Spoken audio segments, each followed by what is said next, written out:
Hello, welcome to the Pursuit of Excellence with me, Anthony Beirudi. Need your help real quick. If you like the videos, hit the thumbs up button right below, and please subscribe to get access to our latest interviews. Hit the subscribe button right there. Also, we'd love to hear from you about our interviews. In the comment section, tell us who you want us to interview or what you thought about the whole thing.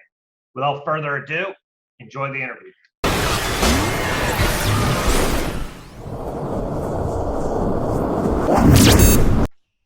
Good. It's my great pleasure today to be joined by Kathy Shields. Thank you very much for joining us, Kathy. Oh, it's great to have an opportunity to talk with you, Anthony. Absolutely. So, where did you grow up, and how did basketball get started in your life? Boy, that was a long time ago. But it's pretty clear. I was introduced to the game by my high school coach, Bill Elliott, at a high school in West Vancouver, and it was Hillside Secondary that it's since been demolished, but that's where I started to play when I was in grade 8, and absolutely found my passion. Played a lot of sports before that, played every sport, but basketball was definitely the one. Yeah, so what other sports did you get started with, and then kind of give us a little bit of a journey on your high school career?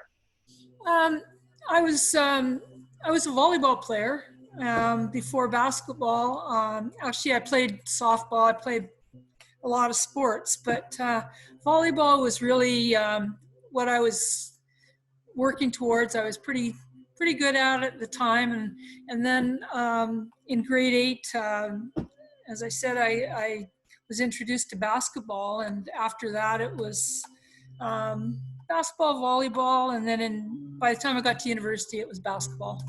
Had to be all basketball. Yeah, for sure. And so, when you were in high school, how were your teams? And then what led you to university? How'd you end up deciding which university to go to? Well, we got pretty good. Our team was, I think we made it to the BCs for the first time and came 6th. And the BCs at that time were held in Salmon Arm, which was always sort of the mecca, even back then, of women's basketball, girls basketball.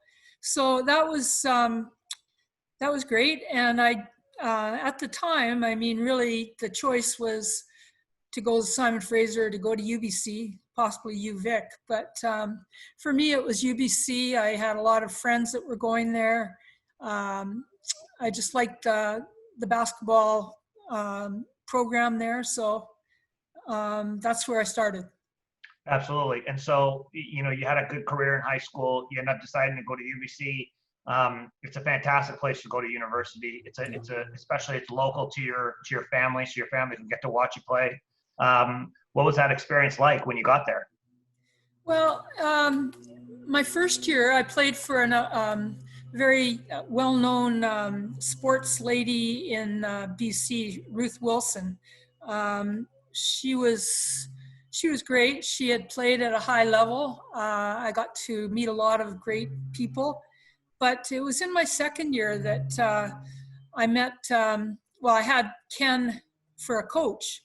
And him and Norm Vickery totally changed my teammates and myself, our whole approach to the game. It took on an incredible intensity, and basketball became year-round. We trained hard, we worked hard, the intensity was up, the demand of the game became great.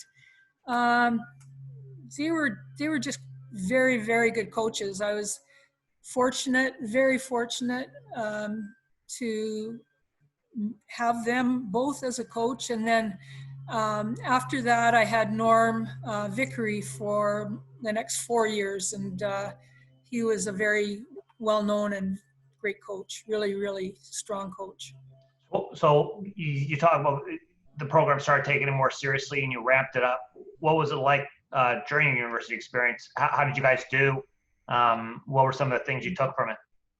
Well, I think what was really what took us to the next level, and my teammates and myself, what was introduced to us was a a total seriousness approach to the game that was tough.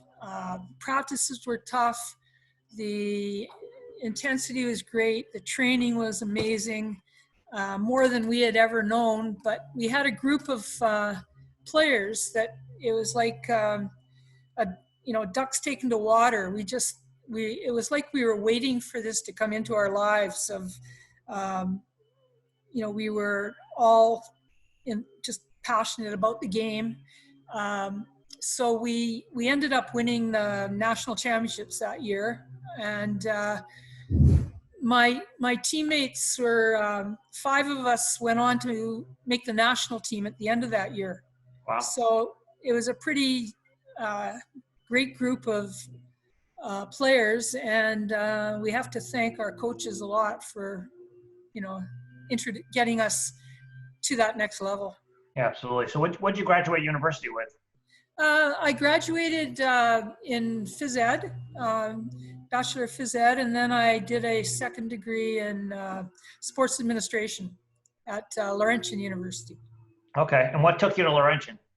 Well, that's where my soon-to-be husband, my boyfriend, Ken, was, he had got his first full-time job on faculty and as basketball coach there. And so I stayed an extra year at UBC, played for Norm Vickery the next year, and then I went out to Laurentian and finished my degrees there. And Norm Vickery became the women's coach at Laurentian the following year. So oh, wow. I was really fortunate. I just had great coaches all the way through. And, it was just, for me, I love to play. I love to practice.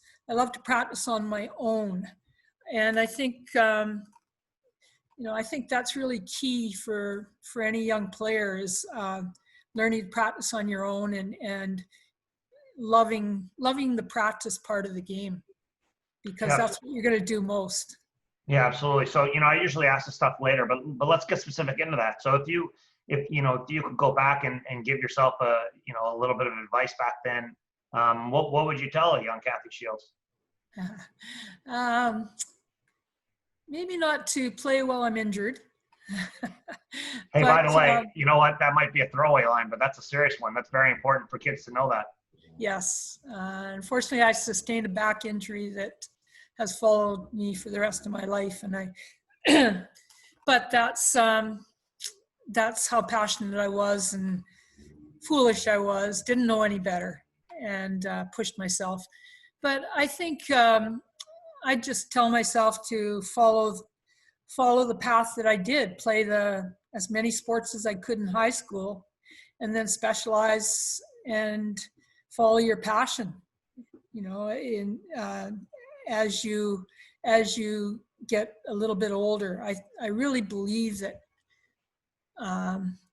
even though I loved the game and I practiced the game as much as I could in high school, I think my phys ed teachers forced me to play other sports, and I'm glad I did. I think that's so important. And then as you get older, follow your dream and your passion and specialize. So. Absolutely. Well, it's worked out, so we'll take yes. So you go to Laurentian, you get your next thing. What happens next? Well, I went to Laurentian, and we had some great teams there. We won two more national championships, and I was preparing for the Olympics in Montreal. It was the first time women's basketball was going to be in the Olympics. Oh, wow. So that was my goal. And unfortunately, I sustained a pretty serious back injury the year before and had surgery and just was not able to be a part of that. But it was very difficult at the time, but it also, without me knowing it at the time, provided, I loved the game so much. I just couldn't imagine not being a part of it. And I was just, again, very fortunate. Coaching was around the corner, and I didn't know it at the time, but I loved it. You know, not quite as much as playing, but pretty close. So you get into coaching. What was your first opportunity that you had, and what was it like to go from, you know, the intensity of playing to the intensity of coaching? Well, by the time by this time we had moved back to the West Coast, and Ken had a job at University of Victoria, and I was given the opportunity to coach the junior varsity team as my first opportunity in coaching. And it was really perfect for me because I had just had a major back operation, and I needed something, but not too much. And it was perfect. It was a local league, and I still was able to sort of hone my philosophy and start preparing myself without knowing it to make a career in coaching. And the following year, I became an assistant coach with the Vikes women's team. And I spent a year there, and then I, again, fortunate, very fortunate. Opening came for the varsity team, and I got the job. So. Wow. And so, you know, at a very young age, you get the opportunity to head up your own program. What was the team like when you took it over?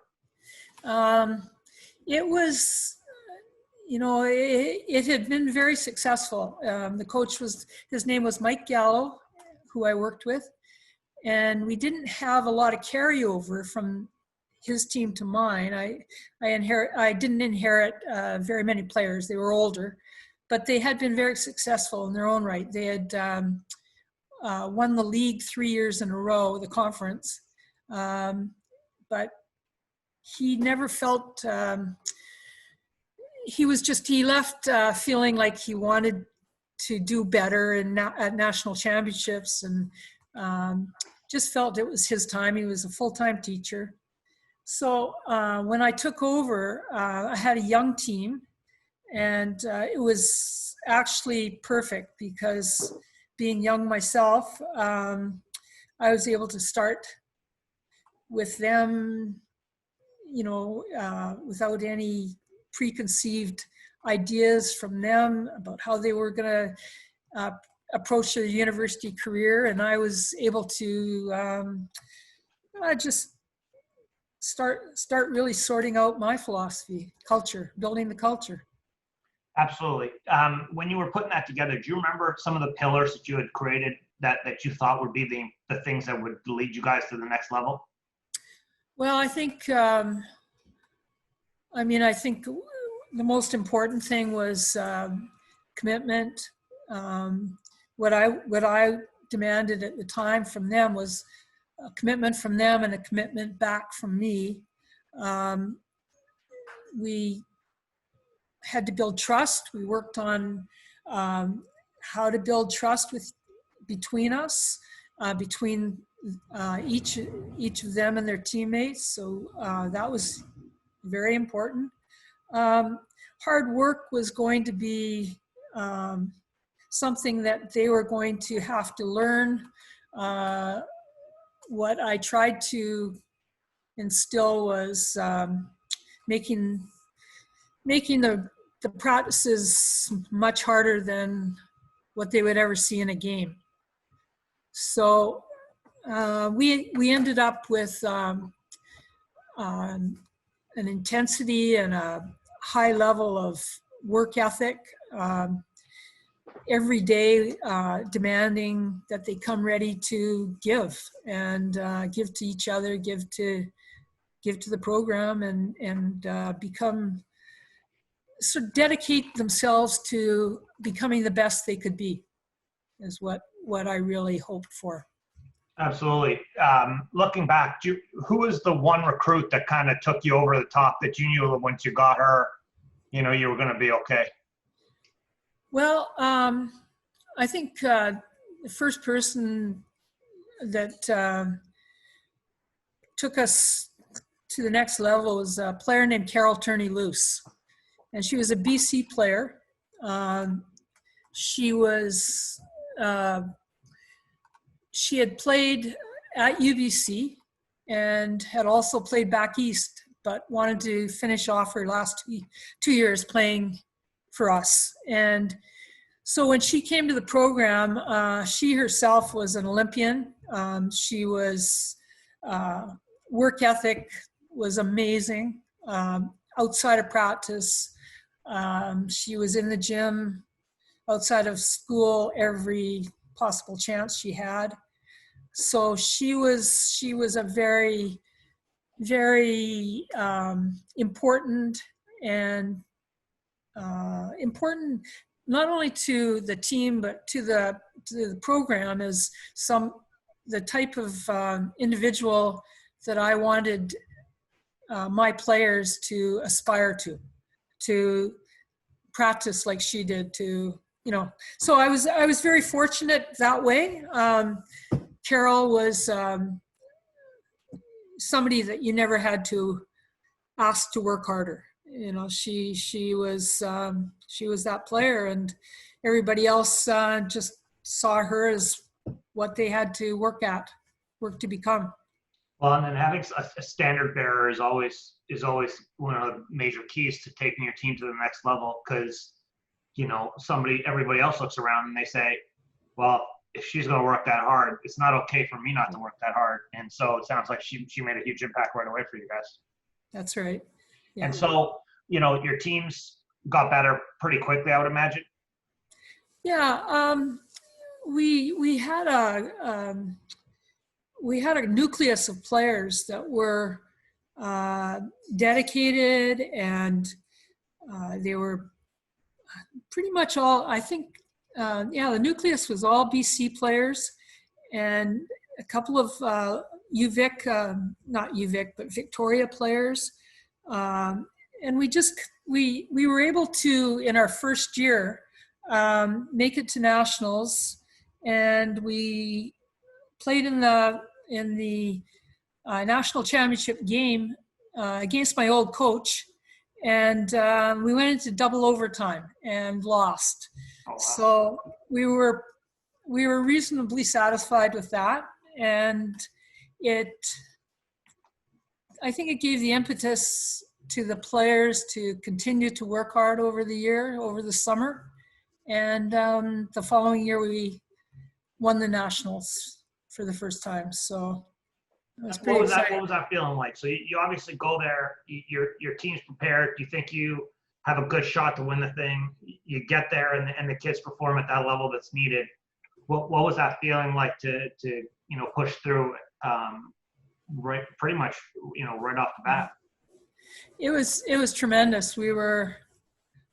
I can remember it well. We were in the Dalplex in Dalhousie, Nova Scotia,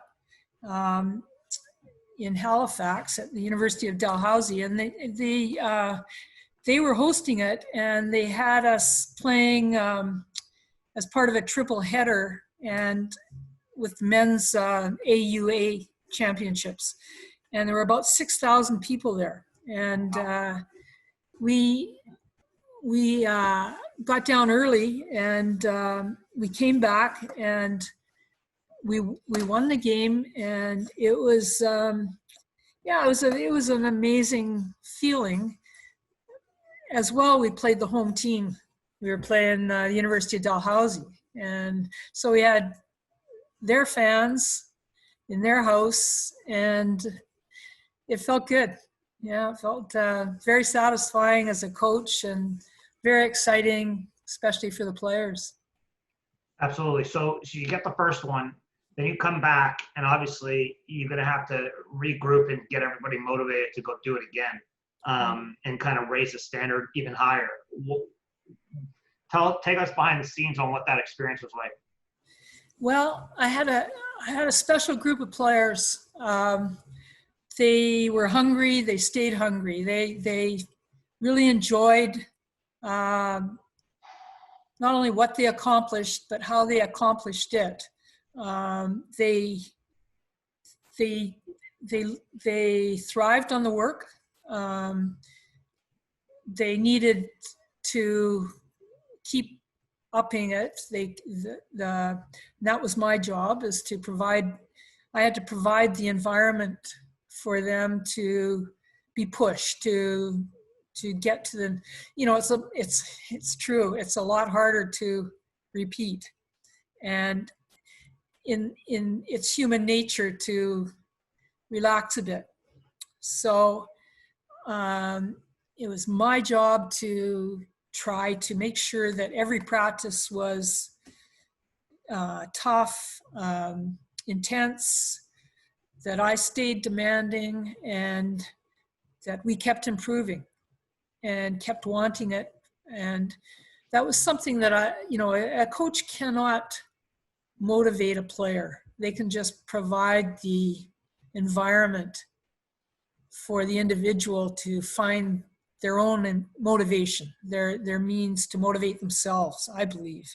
And so that's what I felt, was that my job was just to provide a very, very intense, demanding, to teach them to enjoy it, and to understand that each day was almost a mini national championship in itself, and that they had to come every day ready to be pushed harder than they thought they could. And because there's always a little slippage of, if you want to come and play hard, what you think is hard or intense, you need somebody to push you to a little bit more to get the most out of you. So we worked hard, obviously, at the game, the tactics, the technical detail. The players their job over the summers was to keep improving, and I felt my job as a coach was to keep improving. So I tried to make sure that my development as a coach was constantly, I was improving my game. I was trying to go to clinics, read, talk to coaches, anything I could to get better, to help them get better. And, so using that, who are some of the people you looked up to and you kind of took some inspiration from? Well, I think as a coach, I had a pretty good mentor, right, who I was living with, and that was my husband, Ken. Right. My former coach, Norm, terrific coach. But while I was coaching, I think going to clinics, hearing the top coaches in the country like Don McRae and Wayne Hussey, I got to work with both of them as an assistant coach. I learned from them. Went to clinics where there was some U.S. coaches, Krzyzewski, North Carolina, anybody I could go to or listen to, and not everybody had what fit into my philosophy, but you take what you can, and you might just get one or two little tidbits at a clinic. But if it's going to help you, then it was worth it. So that was my philosophy of just trying to go after every top coach I could. Jack Donahue coached the men's team, but a lot of people don't realize he also coached the women's team for a year, national team. And I was lucky to be on that team that he coached. So I got a lot from him about how to instill confidence, how to, just work with individuals and the psychology of the game rather than the physical. Yeah, absolutely. Well, I just did Ken Olynyk a couple minutes ago, ironically, and he talked about Jack Donahue and the impact he had on his career.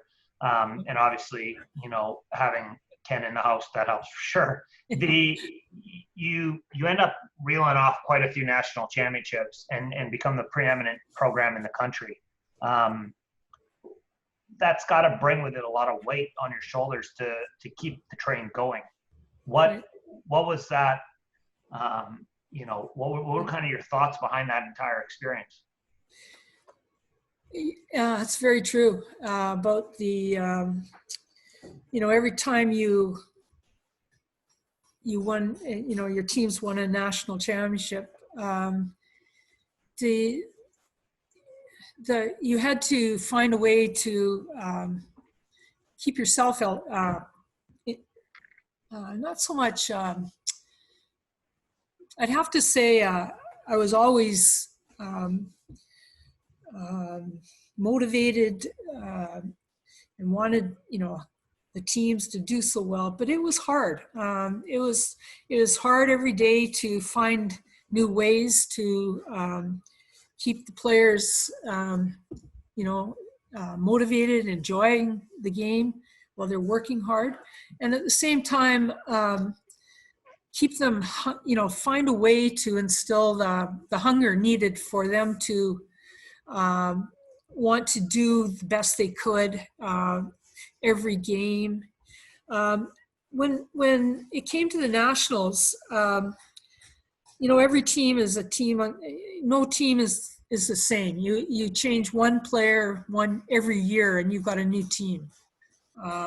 So every team was different, and and every championship was different. So every championship you won was, there was definitely a feeling of joy, but there was also a bit of relief in my own way of feeling the championship year after year. So there is no question there was it just was, it got a little bit difficult. And I found that by the last championship, I felt like I was more relieved than I was joyful. And I knew then that's not right. So, it was, I didn't leave because of that. I left because of health issues, but it was getting more difficult. It was getting tougher. Just to keep, as you say, keep the train going. It's funny because Carleton came here to play in the national championship on the men's side, I don't know, maybe 3 years ago when they had the nationals out of the UBC. Right. And it was the year that Dave Smart took the year off and his assistant, took the team. Right. And they won the national championship in a very tight game in the final. And I saw the seniors get together at center, and they weren't happy. They just started crying because they were like, we didn't screw it up. We didn't screw it up. We won 05. We can leave now. And it's like, that's, if winning's not enjoyable, the losing's not worth it. You know what I mean? No. Like you have to enjoy the winning, or else the losing's just not, it's not a good enough trade, Yeah, I tend to get more enjoyment out of seeing looking at the team from the beginning to the end, seeing what we had accomplished. Some years we accomplished more and didn't win a national championship than we did the year that we won it, strangely enough. So I mean, winning's fun, but it's more what you feel as a coach you've been able to accomplish with that group of players. If you've done a really good job, it, and if you've done all you can do, it. oftentimes, I mean, hopefully all coaches do this, but I know I would always sit back after the season and reflect and go over what I should have done. Why didn't I do this next year to do this? And win or lose. And I think that obviously if we had lost, we'd, have more to, I felt more to work on, but I mean, it was all relative. They're student athletes. We wanted to see these players improve over 5 years and become the best they could be as players and as a team. And I think that was where I really got my enjoyment over as time went on. Yeah, absolutely. And I think, looking at the program, obviously I wasn't around to watch a lot, the success, but the winning was obviously very key. But one of the things I think has been most impressive is the coaching tree that has come out of the University of Victoria, both on the men's and the women's side. Can you talk a little bit about the coaches that kind of came through your program, the players that ended up becoming coaches, and kind of what that's meant for you to kind of see other people achieve success doing the same deal that they came through and worked with you with? I'm sorry, Anthony, I couldn't hear the last part. Oh, like the coaches that have come through your program, and the players who have come through your program, and then they've achieved success as coaches themselves in the future. Can you talk a little bit about your coaching tree and how that's impacted your life? Yes, I mean, that's something I'm so proud of those individuals who did go on to coach. Some of them are coaching university, some are coaching high school. It's really great to see that they've stayed in the game and are giving back to the game. I have players now who have retired from coaching, and they talk about doing many of the things that we did even back 30 years ago. So it's always great to know that you had a little part in them going into coaching. Particularly proud of the players who were high school teachers or elementary school teachers and coached. I really feel like the game, although the clubs have picked up the slack, on the girls' side especially, where we've lost so many teacher coaching situations where, the coach is the teacher in the school and gets to know the players, gets to know the kids that way. It's something I'm sad to see the kind of the demise of. So, but yeah, I'm really proud. I'm really happy about my players who coached. I'm really proud of all my players. I mean, your players graduate and they come in as young kids, 17-year-olds, and leave as accomplished young adults, and that's pretty neat. It's pretty great to see. Absolutely. So, you got, when did the Masters of Coaching program end up starting at UVic? I can't remember the exact year, but it was what we had even before that was the National Coaching Institute, and it was housed at UVic, and we had an in-house situation where the coaches would come actually from all sports, and they would stay the year, and they would take applied courses in coaching from speakers and mentors that they would bring in for a week at a time for a module. And then those individuals would be the assistant coaches for the various teams on campus. And that is the precursor. It was what was before the Masters of Coaching. So it was something that Ken started, and the Coaching Institute. Unfortunately, it has it's no longer at UVic. It's no longer an applied situation where the coach is actually coaching with the team and with myself. It was a great model, and I wish that it was back, you know, in the universities. So one of the cool things I would imagine was getting to see a lot of up and coming coaches come through the program and help out with you and kind of get an opportunity to mentor them. What were some of the benefits for you, kind of seeing that happen and kind of knowing that you're helping a lot of the top, you know, future coaches come through and get a few things that they might like from your program? Well, I think it was a great relationship for both the assistant coach and the head coach.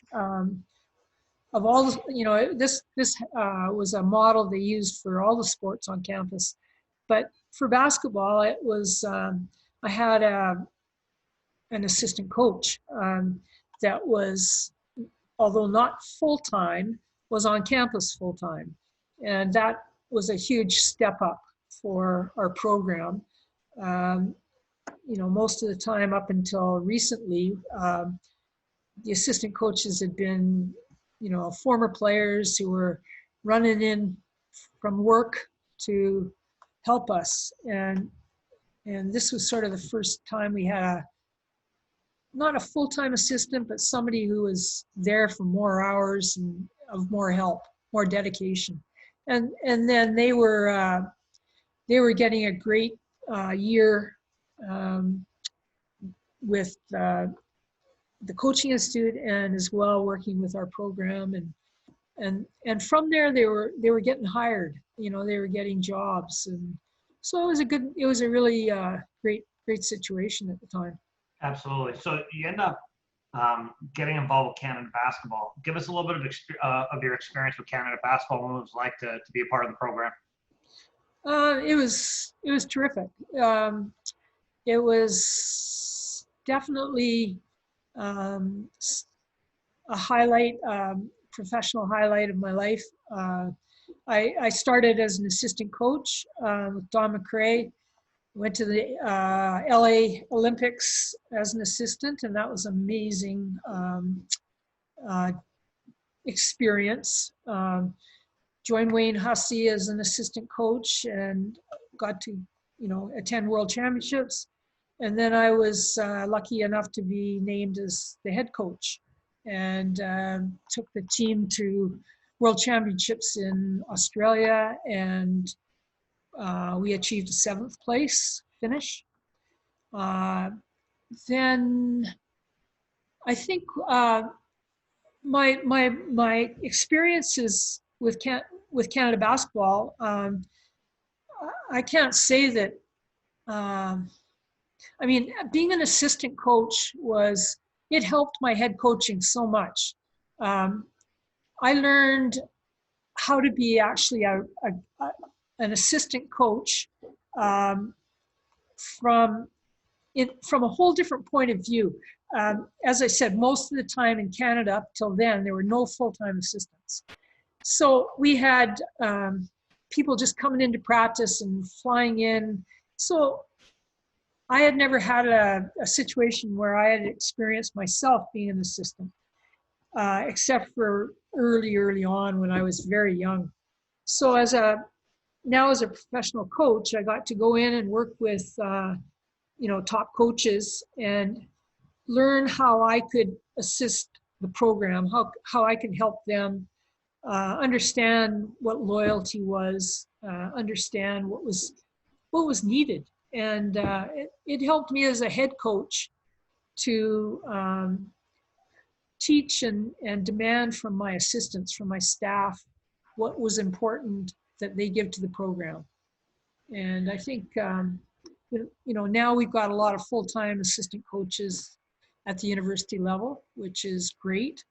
As long as, you know, it's a difficult situation in some ways because many of them have never been an assistant.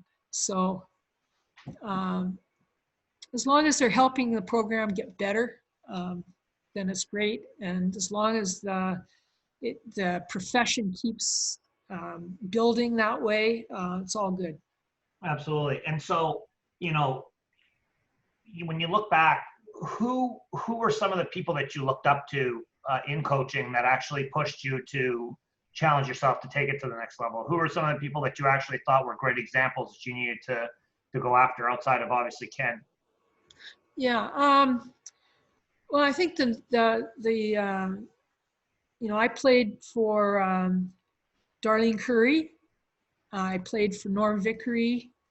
For both coached the national team level, and I played for Jack Donahue. So I learned a lot from each of them.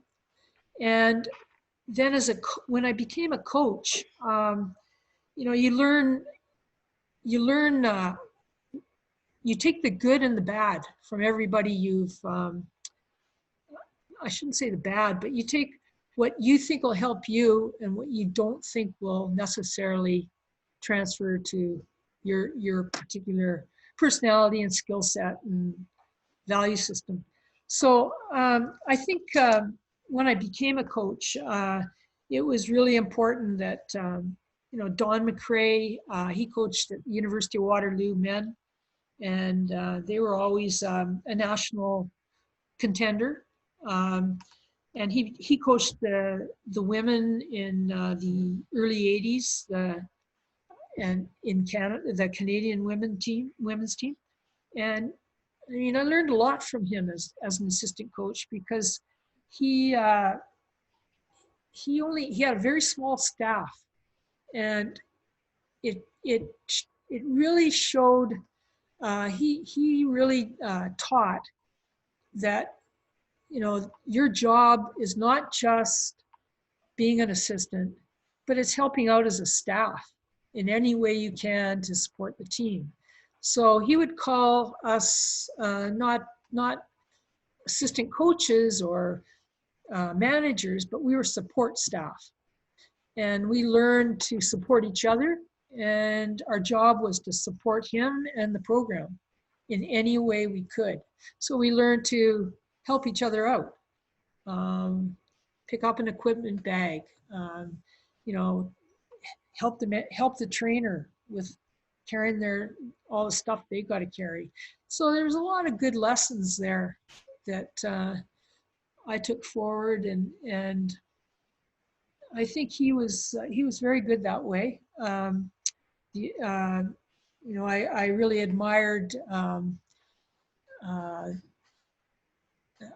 Tennessee. That Summit. Yeah, geez, so sorry. Pat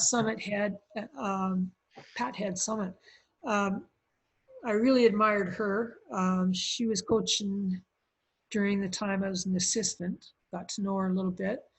And Tara Vanderveer was another coach who happened to be coaching the American team when I coached the Canadian women's team at the World Championships in Australia. We were the only two female coaches there.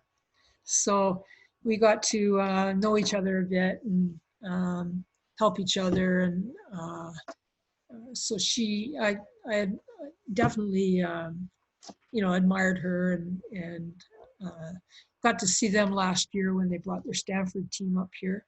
Oh yeah, that must have been a very cool experience for you to be able to have her come to Victoria and bring her team over. Yeah, it was, and really, you know, they had a great team, and it was a good experience to have them here. Yeah, those are. I mean, she's coached for a long time.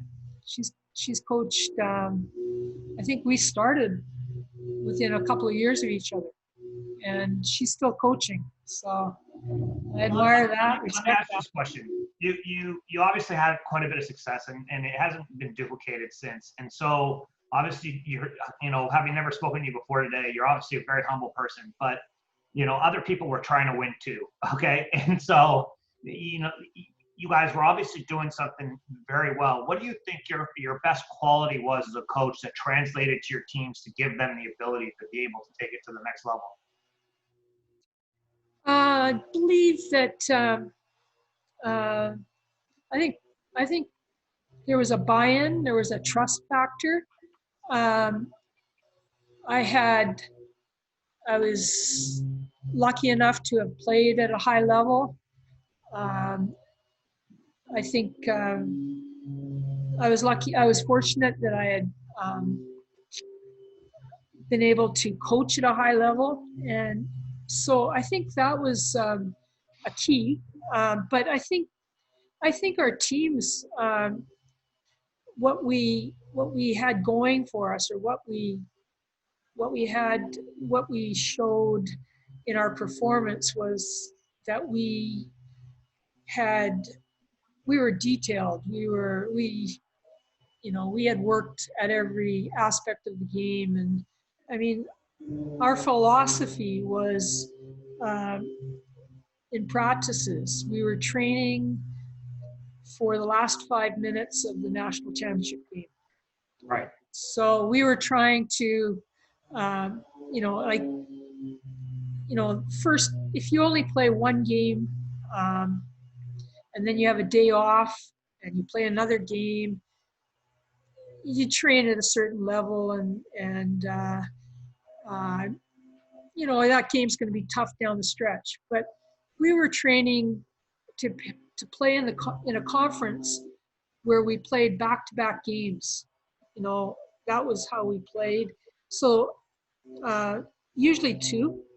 So we had to make sure that if we were on the road on the second night, and we were tired from travel, from flying, from busing, wherever we were, time changes, that we were able to, perform and execute down the stretch of that game. And that took forward to the nationals. And we knew we had 3 games to play at national championships. And we trained so that we were fit enough. We could play the type of defense we needed to play, and we could execute offensively during those last 5 minutes of the 3rd game of the national championships, with stress, fatigue, and just pace of the game. So that was the philosophy behind how we tried to train fitness-wise, train demand in our defensive execution, that no mistake, was you just could not allow a ball cut. You can't allow a baseline. So there was accountability in practices, accountability in our games. In other words, if those things didn't get done, there was an issue about it, and however we decided to deal with it at the time. And it depended on the situation and the player, seniority, the level, how often were they a freshman, were they a senior. So the demands were there for that, and that was our focus. That was how we went into the very beginning of the year, and what I asked of the players, and had them understand that this is, whatever we do, this is what we're heading for. This is what we're aiming for. Yeah, begin with the end in mind. I mean, fantastic Right. stuff. I mean, listen, I really appreciate you taking the time today. I think hearing some of these little tidbits from you today will be very beneficial for coaches, for sure. This is going to be mandatory watching for my basketball team that I coach. So for me, I really appreciate you sharing the details and the intricacy of what you guys did at UVic, and I'm very excited to have had you on the program. Thank you so much for coming out. Thank you, Anthony. I really enjoyed it. Awesome.